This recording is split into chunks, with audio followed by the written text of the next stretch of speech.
দিনাৰ পৰা যোৱা ২৬ তাৰিখৰ পৰা অসমৰ এটা সিদ্ধান্ত লৈছিলে লয়াৰ্ছ এছ'চিয়েশ্যনে যে আমি শ্যামকানু মহন্তৰ গোচৰ নলওঁ।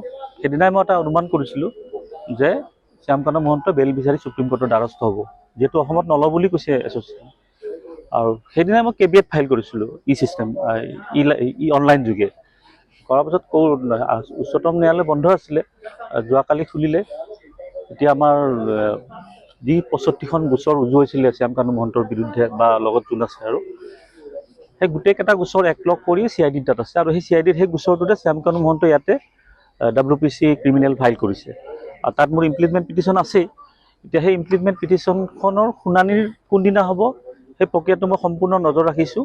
আৰু আজি আহি গম পালোঁ ইয়াতে তেওঁ যিটো ফাইল কৰিছিলে এতিয়ালৈ 8টা ডিফেক্টিভ আছে WPC ক্ৰিমিনেলখনত।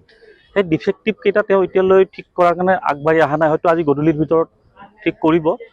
ঠিক কৰাৰ লগে লগে শুনানিৰ বাবে আহিব, আৰু শুনানিৰ বাবে আহিলে আমি যিহেতু ইমপ্লিচমেণ্ট হৈছোঁ, তাত আমাৰ অধিবক্তা অবজেকশ্যন দিয়া অভিযোগ দিয়াৰ কাৰণে সাজু থাকিব। এইটো যিকোনো মুহূৰ্তত ধৰি লওক এসপ্তাহৰ ভিতৰত কেছটো শুনানিৰ বাবে অহাৰ সম্ভাৱনা আছে, যদি তেখেতে 8টা ডিফেক্টিভ মানে ফাইল কৰাৰ লগে 8টা ডিফেক্টিভ দেখাই আছে। এতিয়ালৈ এই মুহূৰ্তলৈ 8টা দেখাই আছে। গতিকে আজি গধূলিৰ ভিতৰত বা কাইলৈৰ ভিতৰত যদি কৰে, তেতিয়া ন্যায়ালয়ত শুনানিৰ বাবে শ্যামকানু মহন্তৰ গোচৰটো আহিব। মই তীক্ষ্ণ নজৰ ৰাখি আছোঁ তোৰ ওপৰত।